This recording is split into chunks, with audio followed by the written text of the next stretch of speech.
네, 이 시간까지 기다리신 여러분이 위너라고 저는 오늘 생각을 합니다. 자, 오늘 FOMC 이야기 또 매크로 이야기를 전해주실 이베스트 투자증권의 우혜영 선임 연구원님 모시겠습니다. 어서 오십시오. 안녕하세요. 네, 반갑습니다. 우혜영 위원님, 우혜영 연구원님은 주로 어떤 걸 집중적으로 좀 보시는 분인가요? 저 채권 담당하고 있어가지고 채권, 네네, 통화 정책이라든지 금리 전망 이런 것 하고 있습니다. 통화 정책과 금리 뭐 이런 것들 이제 집중적으로 보고 계시고 최근에 미국이 이제 한 3번 정도 아마 올해 안에 금리 인하를 할 것 같다는 그런 이제 얘기들 나온 요것도 굉장히 중요하게 또 보셨겠군요. 그렇죠, 그렇죠. 네, 시장에서는 원래 몇 번 정도 예상했었죠? 연초까지만 해도 한 125, 150bp 정도 인하한다라고 봤었는데 네. 2월 중순에 발표된 1월 물가 지표 이후에는 또 5월 달로 인하 시점 딱 뒤로 미뤄지고 네. 한 100bp 정도 인하할 거로 봤었어요. 네. 근데 말씀 주신 것처럼 이제 FOMC 앞두거나 아니면은 이제 경제 지표 잘 나오면서 조기 인하 어렵겠구나, 6월에나 가능하겠구나라 바뀌었고 75bp 인하 정도 지금 보고 있는 것 같습니다. 75라고 한다면 이제 그게 3번, 25씩 그쵸, 3번. 네. 그렇게 하면 시장이 볼 때는 굉장히 괜찮은 상황인 거예요, 주식시장에서? 사실 어떻게 바라보는지에 따라 다를 것 같은데, 네. 그러니까 금리 인하를 하는 이유가 중요할 것 같아요. 금리 인하하는 이유. 네, 그 배경이 만약에 침체 때문에 인하를 한다라고 한다면 사실 펀더멘털적으로는 좋은 게 아니지 않습니까? 네. 급격하게 경기가 둔화가 되고 망가지는 거에 대해서 대응하기 위한 이제 금리 인하라고 한다면 네. 이제 기업 실적도 안 좋아질 수 있을 뿐더러 네. 전반적인 금융 여건도 타이트하게 갈 수밖에 없다라고 보거든요. 대출도 어려워지고.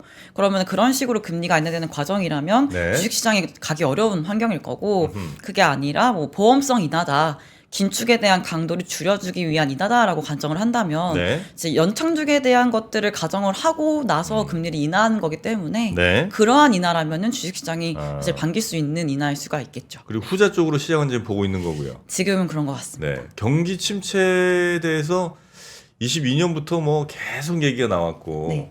특히 작년에는 뭐 24년은 거의 확정적으로 경기 침체 얘기를 했었거든요. 네. 지금 아직까지는 안 오고 있고요. 그렇죠. 침체 이유가 그러니까 왜 나왔을까 고민을 하시면 네. 그러니까 장단기 금리 차가 역전이 되면서 나왔던 것 같아요. 네. 그러니까 보통 장기물 금리가 단기물 금리보다 높아야 정상적인 시장인데 이상하게도 장기 금리가 단기 금리를 하회하기 시작한다라고 하면 그 포함된 내용이 많아요. 경제가 침체가 갈 거다, 연준이 금리를 인하를 할 거다, 성장 안 좋아질 거다 등등등 많은 이유가 있겠지만, 그러니까 금리가 역전이 되기 시작하게 되면은 시차를 두고 한 1년 정도 이후에 침체가 왔었던 경험을 했었기 때문에 네. 이러한 역전이 나온 이후부터는 침체에 대한 얘기를 많이 했던 것 같은데 지금은 좀 그런 상황은 아닌 것 같아요. 여전히 역전이 되어 있긴 하지만 네.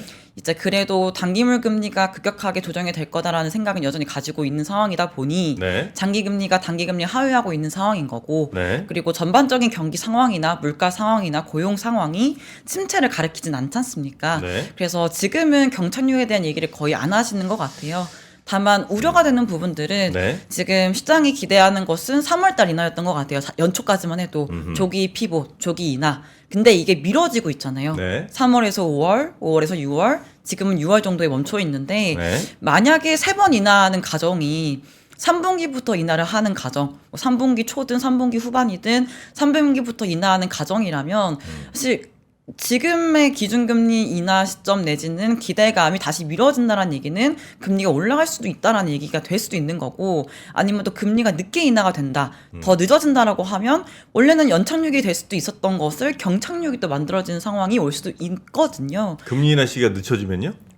그렇죠. 그러니까 지금 기준금리가 5.5지 않습니까? 이 5.5가 필요했던 이유는 물가가 6%, 9%까지 급등을 했었을 때 물가를 낮추기 위해서 필요했던 강도였었고, 지금은 PC는 2% 중후반대, 네. CPI는 뭐 3% 초반대 정도에서 왔다 갔다 하고 있기 때문에 네. 이 5.5라는 레벨이 굉장히 강한 긴축일 수가 있어요. 네. 그러면 그걸 조정을 해야 될 필요성이 있겠죠. 그래서 연준에서도 연내에는 인하가 필요하다는 얘기는 하고 있는 거고, 근데 그 시점에 대해서는 아직 애매모호한 상황인 거고. 네. 근데 지금 당장은 연착륙에 대한 기대감이 있기 때문에 그래도 금리를 내리더라도 뭐 경제는 침체가 가지 않고 물가는 네. 점진적으로 둔화가 되겠지라는 생각이 있지만 네. 경제가 생각보다 강하다, 내지는 뭐 경제는 좀 안 좋은데 물가가 너무 높다. 이래서 금리를 늦게 인하한다라고 하면 네. 원래는 지금 바라봤을 때는 기본 시나리오가 연착륙으로 가는 시나리오라면 그게 아니라 후자처럼 뭐 물가가 너무 높아서 안 빠져서 금리를 못 내린다는 상황이 온다면 사실 그거는 경착륙으로 갈 수 있는 하나의 또 시나리오가 될 수 있기 때문에 경착륙 시나리오가 아직은 가능성이 낮지만 네. 다시금 부상할 만한 가능성도 제로는 아니다라고 보시면 될 것 같아요. 그리고 경기라는 것들이 지표 측면에서는 굉장히 후행적이지 않습니까? 특히 네. 고용 지표는 굉장히 후행적이기 때문에 이 지표들을 다 보고 결정하는 건 늦을 수가 있다는 판단이 많아요. 평가도 네, 많고요. 그래서 선제적으로 연준이 금리를 인하할 수밖에 없는 것들이 과거 통화정책의 결정 과정 중일 텐데 굉장히 어렵다는 거죠. 왜냐면 연준도 사람이고 신이 네. 아니지 않습니까? 네. 그래서 이러한 인하 시점을 정확하게 판단하기가 굉장히 어렵기 때문에 네. 굉장히 지금 뭐랄까요 줄타기를 하고 있는 느낌이랄까요? 이렇게 가면은 연착륙이 될 수도 있는데 바로 잘못 디디면은 경착륙 갈 수도 있는. 근데 아직은 영착륙으로 갈 수 있다라는 기대감이 높기 때문에 네. 전반적인 증시나 뭐 채권이나 뭐 분위기는 나쁘진 않습니다만은 혹시 만에 하나 경착륙이 올 수 있는 리스크, 뭐 침체가 올 수 있는 리스크가 제로는 아니기 때문에 하반기 지나면 지날수록 조금 다시금 올라갈 수 있다. 그 얘기들이 착륙은 무조건 해요? 할 것 같아요. 연착륙에 네. 대한 가능성은 높은 것 같은데요. 노랜딩은 좀 어렵지 않을까 싶습니다. 어느 정도 되면 연착륙, 그러니까 착륙이에요. 그러니까 뭐 두 분기 연속 예를 들어 성장률이 밑으로 가는 그런 상황 아니면 그냥 경기 자체가 지금보다 약간 좀 식어지면 그냥 착륙이다 이렇게 보는 건가요? 그렇죠. 뭐 전반적으로 경착륙, 연착륙 자체가 네. 공통적으로 경기가 둔화되는 상황을 가정을 합니다. 잘 네네. 아시다시피요. 근데 경착륙은 경제가 침체, 말씀 주신 것처럼 뭐 2분기 연속, 2개 분기 연속 마이너스 성장률이 나오거나 전반적으로 경제 성장률이 마이너스로 가는 상황일 거고요. 연착륙 같은 경우에는 성장이 둔화가 되되 마이너스까지는 가지 않는 상황을 아마 의미를 하겠죠. 그러니까 경기가 급격하게 식어가지 않는 상황을 연착륙, 굉장히 빠르게 식어가는 과정을 경착륙이라고 보시면 될 것 같아요. 지금은 뜨겁습니까 여전히? 지금은 식어가고 있는 것 같은데 네. 기대보다는 좀 따뜻한 느낌인 것 같아요. 아 그래요? 생각했던 것보다는, 그러니까 작년 말 연초까지만 해도 네. 성장의 둔화세나 고용의 둔화세나 소비의 둔화세가 뭐 있었을 거잖아요. 예상했던 데가 있었을 네네네. 텐데 그것보다는 양호하게 나오는 모습들. 아. 네. 작년에 그렇게 올해 이제 착륙이 훨씬 더 일찍 올 거라고 생각들을 했었는데 이렇게 네. 늦어지게 된 그 온기가 계속해서 유지된 이유는 뭡니까 혹시? 글쎄요, 여러 가지 이유가 네. 있겠죠. 근데 뭐 생각을 해보시면 네. 일단 그런 얘기도 많아요. 과거와 달리 이 이자율이 실물 경제에 영향을 주는 경로가 있지 않습니까? 네. 그게 잘 작동하지 않았다는 얘기가 많습니다. 그러니까 기준금리를 0%대에서 5.5까지 가파르게 올렸는데 보통 금리를 인상하는 이유가 뭐 대출금리도 높이고 조달금리 높여서 뭐 소비도 좀 줄이고 투자도 줄여서 경기의 화랑을 좀 시켜나가는 과정을 위해서 금리를 인상하잖아요. 네. 근데 이런 식으로 가정을 하는 이론적인 상황들이 네. 이번 인상 사이클 때 작동하지 않은 것이 아니냐라는 생각이 있는 것 같고요. 네. 두 번째로는 정부가 돈을 많이 뿌렸어요. 너무 네. 돈을 많이 뿌렸기 때문에 생각보다, 그리고 연준도 돈 너무 많이 풀었기 때문에 유동성이 조금 많이 있었던 것 같다라는 얘기도 있는 것 같고요. 네. 이 유동성이 일단은 뭐 좀 많았던 것이 경기가 이렇게 좀 덜 식게 만드는 따뜻한 온기가 유지되게 만드는 굉장히 중요한 이유 중에 하나였던 것 같기도 하고 네. 연준이 어쩌면 연준이나 정부가 이렇게 좀 천천히 식는 걸 바라고 그런 정책을 펼친 거 아니겠습니까? 글쎄요, 그건 아닌가요? 연준의 네. 목표는 물론 최대 고용과 물가 안정이긴 하지만 네. 그 물가가 너무나 안 잡힌 상황들이 21년도, 22년도부터 계속 되고 있잖아요. 네. 그 연준은 자기 역할을 못 해주고 있다라는 욕을 먹을 수 있는 상황일 수 있거든요. 그럼 당연히 물론 연착륙을 도모하는 것도 원하는 바일 수 있으나 네. 이제 표면적으로 드러나야 되는 연준의 목표나 방향성은 물가를 빠르게 낮추는 거에 초점을 맞출 수밖에 없다라 생각을 해요. 네. 그래서 이제 시장에서는 금리를 안 올리겠지 했지만 결국에는 작년 7월까지 인상을 했던 거고 지금도 3월 달에 인하하겠지, 5월 달에 인하하겠지라는 생각들을 다 처치하고 이제 무릅쓰고 계속해서 뒤로 미루고 있잖아요. 금리 인하 네네네. 시점을. 그러니까 이런 식으로 보시면 그러니까 연착륙이 달성되면은 땡큐다. 근데 연착륙이 달성되지 않더라도 네. 물가를 일단 잡는 게 최우선이다라는 관점에서 아마 정책을 대응하고 있는 것 같고 네. 정부는 다르겠죠. 정부는 올해 말에 또 대선이 있기 때문에 조금이라도 표심을 얻기 위해서는 급격하게 경기가 식거나 네. 경기 주체들의 심리가 막 너무 나빠지는 것들을 원하지 않을 거예요. 그러니까 지금은 정부의 원하는 방향이나 네. 이제 연준이 해야 되는 방향이 조금은 달라져 가는 상황일 수 있을 것 같은데 그래도 이제 뭐 미국 내 서베이나 이런 것들 보시면 이제 바이든 행정부를 조금 지지하지 않는 사람들의 가장 큰 이유가 네. 물가가 너무 높다라는 거거든요. 물가를 네. 못 잡았다라는 비판이기 때문에 대선은 11월 달에 있을 거고 네. 상반기 동안은 그래도 연준도 그렇고 그 바이든 행정부도 그렇고 물가 안정, 물가를 잡는 데 좀 총력을 기울이지 않을까라고 보고 있습니다. 아, 그렇습니까? 네. 지금 현재 파월이 생각하는 뭐 중립금리라는 말이 맞는 건지 모르겠습니다. 하여튼 예. 적정한 금리 수준이 어느 정도인지는 혹시 파월의 말을 통해서나 아니면 뭐 연준의 이런저런 뭐 보고 등을 통해서 우리가 알 수는 있나요? 아니면 그것도 조금 지금 확인하기는 좀 어렵습니까? 네, 지금 너무 좋은 질문이신 것 같은데 아유, 지금 고맙습니다. 판단하기가 어렵습니다. 네. 그러니까 원래도 중립금리라는 레벨이 네. 알기가 어려운 지표입니다. 네. 왜냐하면 물가 상황이나 성장 상황에 따라서 계속해서 변화하거든요. 음흠. 그래서 그때의 물가, 그때의 경기, 그때의 정책 등등등을 다 포함해서 중립금리가 만들어지는 건데 그냥 이렇게 너프하게 생각해 보시면 네. 코로나19 이전 때는 어떤 상황이었을까? 네. 우리가 뭐 저금리, 저물가, 저성장의 뉴노멀이다라는 얘기를 했었던 시기였고 맞아요. 지금은 뭐 중물가, 중금리, 중성장과 네. 같은 상황이지 않습니까? 네. 그래서 이러한 상황들이 앞으로 이어질지 아닐지에 대해서도 봐야 되긴 하겠지만 두드러지는 차이점은 물가가 3년 전보다 높고 네. 금리도 2, 3년보다 높고 한 상황이잖아요. 네. 성장률도 굉장히 뭐 2%, 3%대가 네네네네. 나오는 상황인 거고, 그러니까 2년 전, 3년 전보다는 이 여건이 달라졌다는 점을 고려했을 때, 코로나19 전에는 대략적으로 2% 초중반대, 네. 그러니까 2.25나 2.5 정도를 중립금리를 봤었던 것 같아요. 그럼 기준금리를 2.25, 2.5 정도까지 올리고 더 네. 이상으로 올리면 물가가 잡히는 기준이 2.25, 2.5 정도. 지금은 한 3% 중후반이지 않을까라는 생각들이 많은 것 같아요. 최소한 3% 중후반대 이상으로 금리를 올려야 네. 물가가 잡힌다라는 거죠. 그러니까 쉽게 말씀을 드리면 네. 옛날보다는 중립금리가 올라온 건 사실인 것 같다. 네. 근데 그 레벨에 대해서는 알 수는 없으나 그래도 연준이 연내 금리를 인하를 하더라도 그 레벨은 여전히 중립금리보다 높은 레벨일 것 같다 정도로 아마 파악이 가능할 것 같아요. 한 3쯤 봐도 될까요? 3? 3, 너무 높나, 그거는? 3.25, 3.5 정도지 않을까요? 지금은. 아, 그 네네. 정도. 네. 근데 이제 그것도 3.5 정도가 만약에 이제 중립금리 그 정도 유지가 되려면 이른바 미국의 잠재 성장률 같은 게 그러니까 네. 성장할 수 있는 충분한 온도가 있으면 그럼 네. 이제 3.5도 버티고 이제 쭉쭉 더 갈 수 있는 건데 만약에 성장할 수 있는 그 가능성이 매우 낮은 상황에서 3.5 유지는 안 될 거 아닙니까? 그렇죠, 그렇죠. 그 성장할 수 있는 그 가능성 혹은 뭐 잠재 성장률이라고 하는 네. 그런 것들은 괜찮게 나오고 있나요?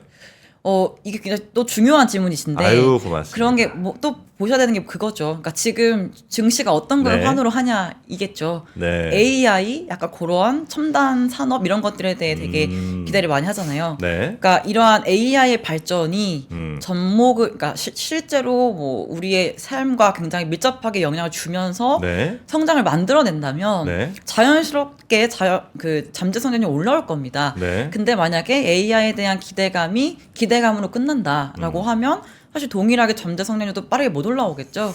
그러니까 이거는 이제 말씀드린 것처럼 증시가 더 갈 수 있냐 안 가냐에 또 중요한 문제일 것 같습니다. 네네. AI가 실질적으로 성장률을 높이는 데 기여를 할 거냐, 성장률을 높이는 데 기여를 할 거냐의 문제가 잠재 성장률이 낮아질 거냐, 유지가 될 거냐, 높아질 수 있느냐에 대한 가능성을 판가름할 수 있다라는 거죠. 그러니까 좀 긍정회로를 돌리자면 네네. AI 쪽에 투자가 계속 이어지고 개발이 계속된다라는 거는 증시도 그 섹터로 조금 더 갈 수 있다는 얘기가 되는 거고 네. 또 그럼 성장 측면에서도 잠재 성장이 높아질 수 있다는 기대감이 생길 수 있는 건데 만약에 AI에 대한 기대감이 이제 뭐 닷컴 버블 때처럼 기대감으로 끝난다라고 하면 잠재 성장률에 대해서도 그렇다 할 뭐 상승, 그렇다 할 상향 조정이 없을 수도 있다 보니까 이제 이거는 좀 더 지켜봐야 될 문제인 것 같아요. 너무 당연한 얘기지만 그래서 네네. 앞으로 이제 지금까지는 뭐 말씀드린 것처럼 유동성의 힘도 있었을 거고 아니면은 뭐 정말 미국의 주체들이 경제 주체들이 강했던 소비도 잘하고 투자 잘 이런 측면도 있겠지만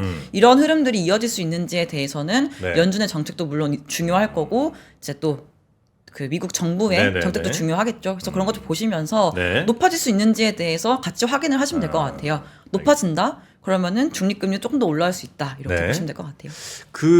지금 이제 유동성, 그러니까 돈이 얼마나 있는지가 이제 결국 많은 투자자분들이 제일 궁금해하실 내용들일 거잖아요. 근데 네. 이제 연준은 어쨌든 QT를 하고 있고, 네. 물론 그 속도를 좀 줄일 것 같은 뭐 그런 뉘앙스도 좀 나오긴 했습니다만 여전히 QT 진행 중이고, 즉 시중의 돈은 빨아들이고 있고, 네.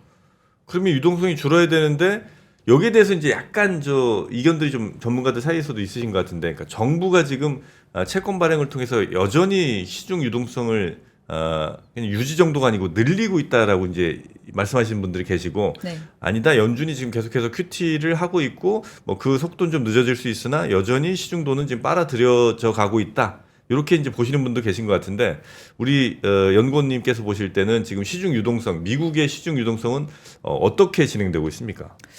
제가 생각하건데 네. 아직은 유동성이 이렇게 부족한 상황은 아닌 것 같아요. 네, 그렇다고 많죠, 또 많죠, 예. 네, 과잉도 아니고, 그러니까 연준이 그래도 꾸준히 QT를 해도 되는 정도, 문제 없이 스트레스 없이 발작 없이 네. 유동성 흡수할 수 있는 상황 정도인 것 같아요.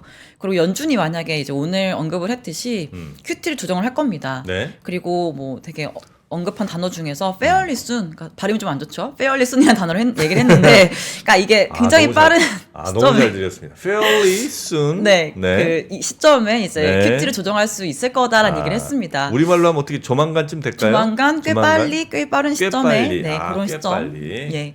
근데 되게 대조적인 점은 네. 금리 인하에 대해서는 어떻게 말을 했느냐 이겠죠. sometime 어느 시점에 Sometime. 네, 연내 어느 시점에라는 아하. 표현을 썼습니다. 그러니까 fairly soon과 음. sometime이랑 네. 비교를 해보시면 네. 상대적으로 조금 확신이 조금 담겨 있는 단어가 무엇일까? 아하. fairly soon이겠다. 그러니까 QT를 조만간 네네. 조정을 할 거에 대한 생각을 네. 이렇게 자신감 있게 파월 의장이 얘기를 했다라는 거는 우리가 3월달 FOMC 의사록에서 네. 어떤 방식으로 논의가 됐는지 정도는 확인이 네. 될 수 있다. 다만 오늘 결정이 못 나온 이유는 여전히 위원들 사이에 이견이 있었기 때문이다.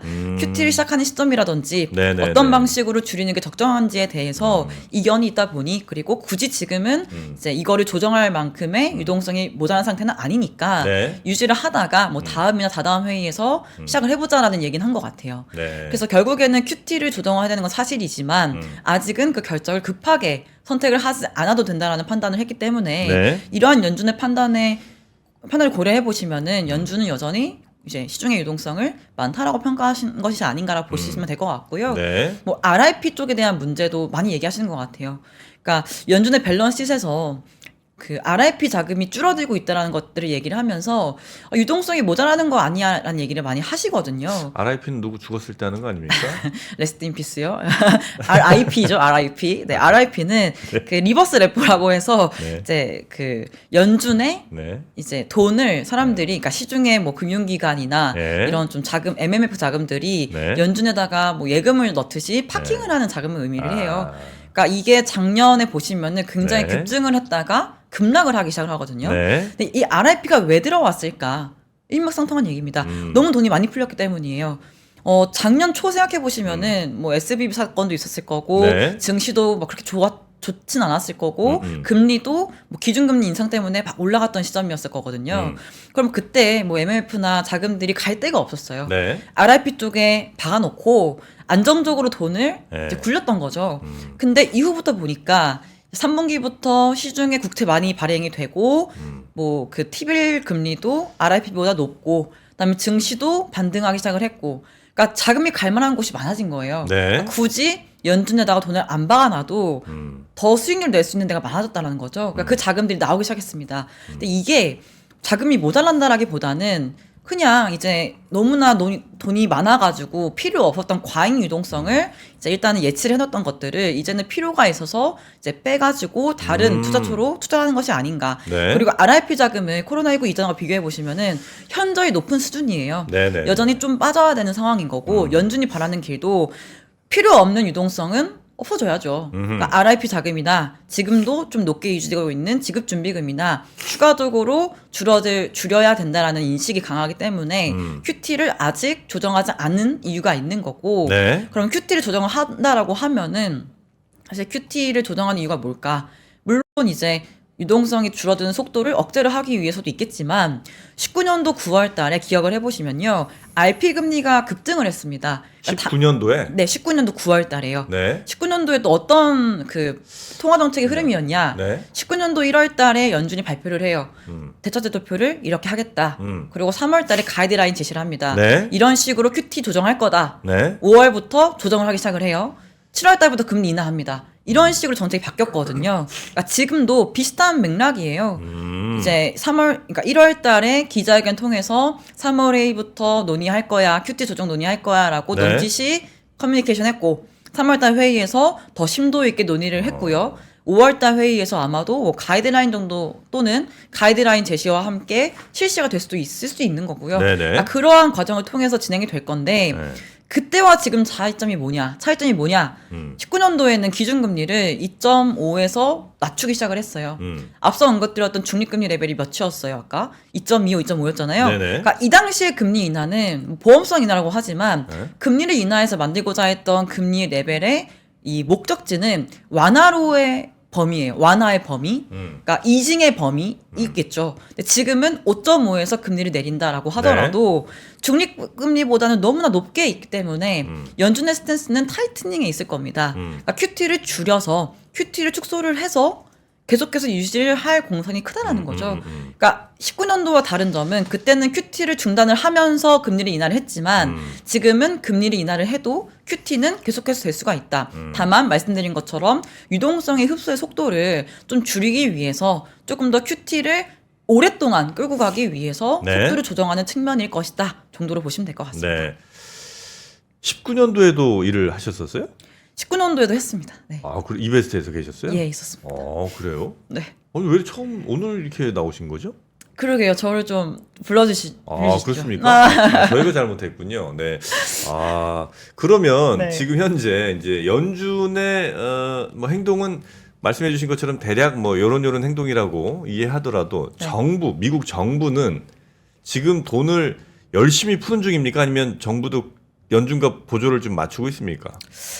제가 이제 며칠 전에 네. 통과된 예산안에 대한 내용을 정확히 못 봐가지고 전반적으로 어떻게 좀 지출을 할 건지에 대한 세부상을 못 봐가지고 네. 디테일하게 말씀드리기 어렵습니다만은 아마도 행정부는 이제 연내 이제 대선을 앞두고 있기 네. 때문에 그래도 정책적으로는 확장 지출을 아마 할 거예요. 그리고 재정 적자가 워낙 이제 심해질 거다라는 뷰가 워낙에 많이 나오고 있어요. CBO도 그렇고 여타 기관들에서도 올해 재정 적자가 심화가 될 거다라는 뷰가 너무나 우세하기 때문에 네. 이제 결국에는 재정 적자가 왜 심해질까?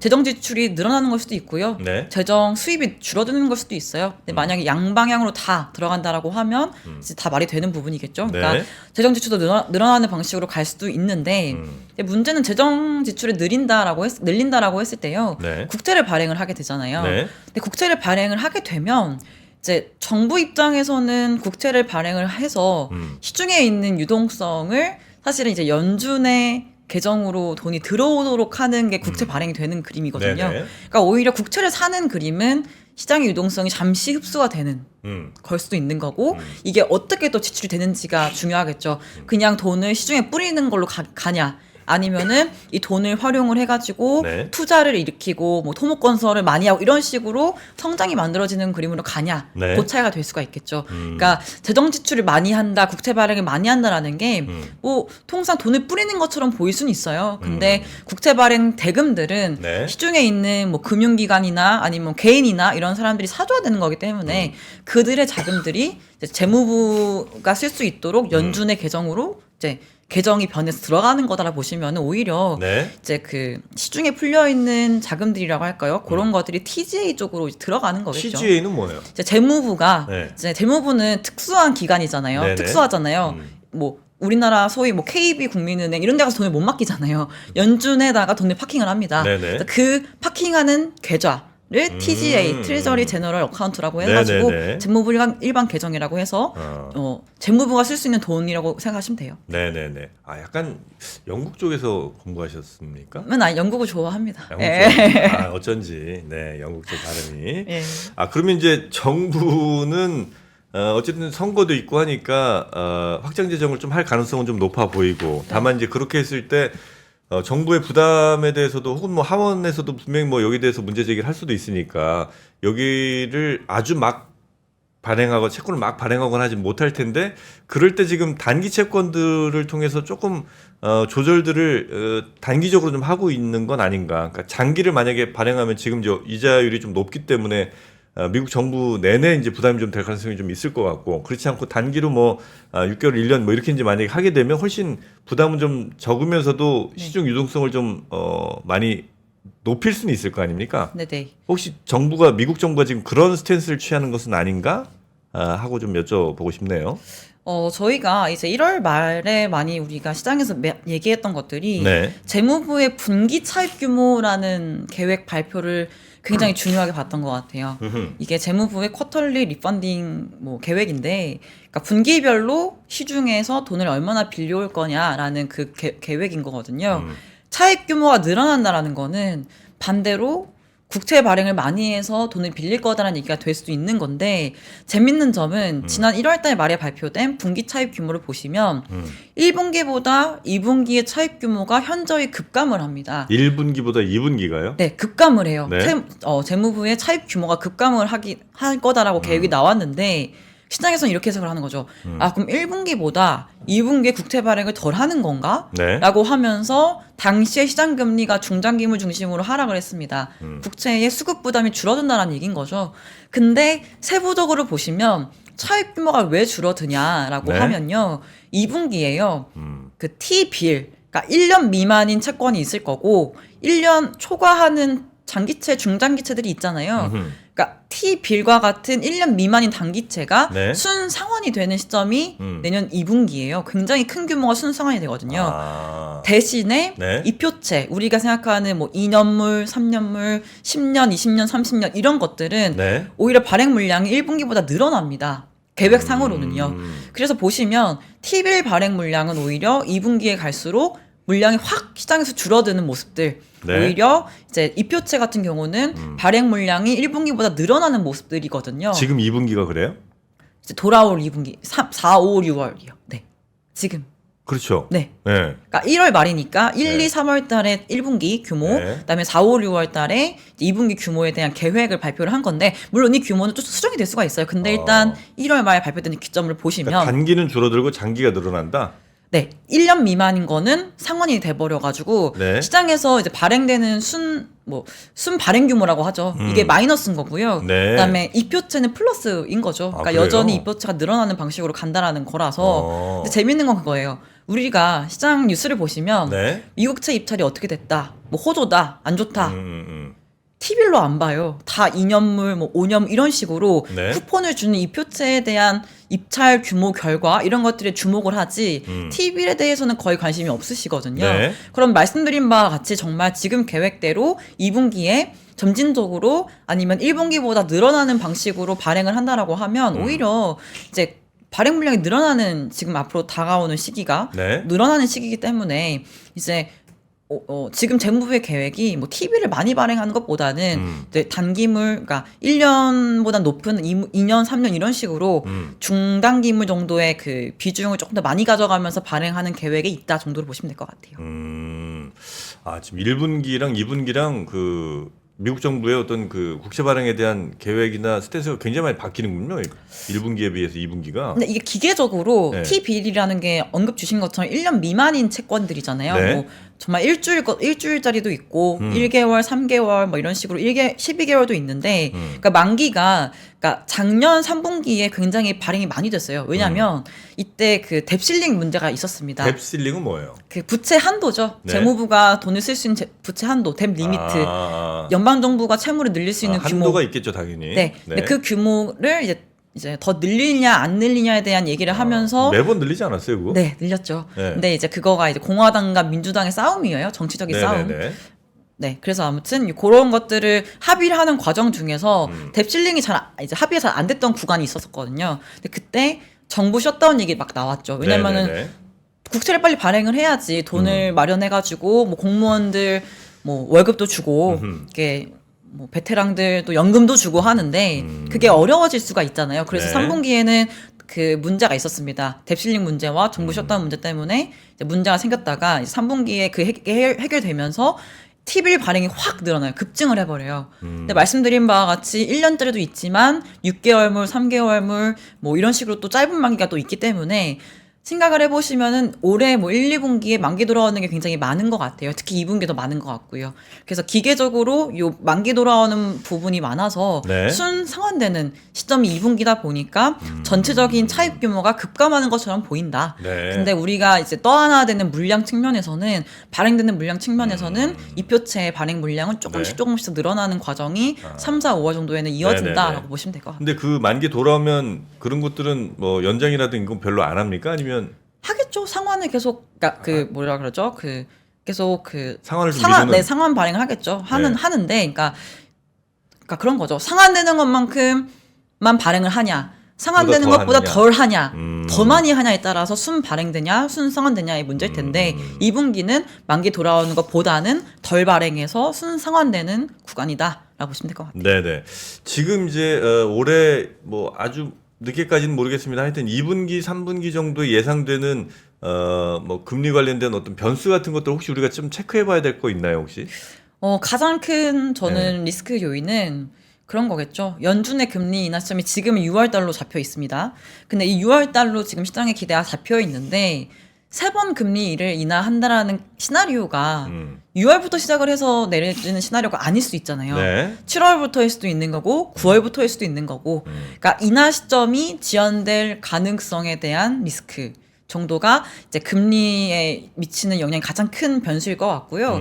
그거 외에는 이제 말씀드렸던 것처럼 2분기, 3분기 차입 규모가 더 늘어나는 방식으로 가서 생각보다 우리 계획했던 것보다 국채 발행 물량이 더 늘어나는 방식으로 가는 것들. 네. 이거는 이제 수급 부담에 또 가중을 주는 문제일 수가 있을 거고요. 네. 아니면은 또 한 가지 리스크는 이제 예를 들면 공급 리스크 쪽, 공급 지금 쪽에서 뭐 홍해 이슈나 중동 리스크 때문에 유가가 많이 상승을 했고 운임 비용이 상승해 있는 상태잖아요. 네. 근데 이러한 리스크들이 해결이 안 되거나 이런 것들 때문에 생각보다 인플레가 빠르게 못 잡혀서 기대 인플레이션이 상승할 가능성 역시도 중장기물에 대한 프리미엄, 기간 프리미엄을 높일 수가 있다 보니 이제 금리에 대한 하방 압력을 좀 저지하는 요인일 수가 있다라고 네. 보시면 될 것 같습니다. 작년 이제 막 금리 한 5%막 이렇게 될 때 채권 투자하신 분들이 그래도 개인 투자자들 중에도 꽤 계시거든요. 예, 뭐 많죠, ETF 많죠. 형태나 이렇게 이제 많이 하셨는데 설마 이보다 더 올라가겠냐 이런 예. 아이디어에 채권 투자하시는 분들한테 지금 상황은 투자하기 더 괜찮은 상황이에요? 아니면 지금은 이제 뭐 충분히 가격이 다 반영돼서 별로 이렇게 먹을 게 없는 상황입니까? 당연히 뭐 시점을 어떻게 두는지에 따라 달라지시겠지만, 네네. 그러니까 저희 주식 할 때도 원래 바닥에서 발에서 사가지고 머리에서 팔고 싶잖아요. 안 되잖아요. 그런 것처럼 네. 채권도 금리가 조금 네. 더 올라갈 수는 있긴 해요. 네. 근데 다 왔다라는 인식이 강하다라는 거죠. 이 정도는 발목쯤은 돼요? 아니면 정강이? 한 발목 정도 되지 않을까 싶어요. 아, 한 그렇습니까? 4.4, 4.3 후반대면 네네. 한 발목 정도 될 것 같아서 이제 그 레벨 정도가 아마도 고점 정도일 수가 있다. 근데 네. 문제는 말씀드린 것처럼 리스크 요인이 네. 인하 시점이 뒤로 미뤄질 가능성이 있다고 말씀드렸잖아요. 네네네. 그런 식으로 인하 시점이 미뤄지는 시점 자체가 고점이다라고 봐요. 금리 고점. 그러니까 지금 만약에 금리가 이렇게 옆으로 횡보를 하겠죠. 어떻게 네. 될지 따라서 횡보를 하겠지만 뭐 그럼 4.3에서 4.2, 4.2 떨어질 수가 있어요. 근데 지연이 된다, 인하 시점 지연된다라고 하면은 한 1, 2개월 동안 우리가 봐왔던 그림처럼 금리가 다시 반등할 수가 있어요. 근데 그 레벨이 고점이다라 보는 거고 네. 그 이후부터는 이제 떨어질 일만 남은 것이 아닌가라고 보고 있어서 지금의 레벨은 그래도 부담 없이 좀 살 수가 있는 레벨인 것 같고요. 네. 기준금리가 이제 올해 인하가 되겠지만 좀 더 중기적으로 봐야 되겠죠. 올해 인하가 되는데 인하가 끝나는 게 아니잖아요. 내년도에 또 인하가 되겠죠. 그러니까 금리가 올해 3번 정도 인하가 되는 걸로 끝나는 게 아니라 네. 내년에 더 이제 인하가 되는 것들이 반영이 되면 연말이쯤에는 금리가 이제 생각했던 것보다 더 빠르게 하락할 수가 있다 보니 네. 이제 앞으로의 방향성은 금리가 뚫고 올라가는 장이 아니라 등락이 반복될 수는 있습니다만은 상당히 막혀 있는 장. 대신에 이제 인하 시점에 대한 시점이 명확해진다라고 하면은 그때부터는 금리가 조금씩은 힘을 얻어서 떨어질 수 있는 장이다 보니 네. 가격적인 측면에서는 채권 가격이 올라갈 수 있는 시장인 거죠. 네. 그럼 채권 ETF 이런 것들은 사실 사면은 가격이 올라가는 또 이제 거랑 연결되니까 이제 올해 한 2분기 네, 중반 네, 네. 정도부터는 확실하게 조금은 이제 사기 시작하면은 올해 연말까지만 놓고 보더라도 네. 조금은 수익을 조금 낼 수 있는 시간이지 방향성이 않을까. 이렇게 좀 어느 정도 정해졌다면 한 30년짜리로 이렇게 좀 세게 좀 가볼까요? 네, 뭐 금리 하락한다라는 확신만 있으면 네. 듀레이션, 그러니까 만기 길게 갈수록 좋죠. 예. 아, 확신 주시라고요. 아, 제가요? 네.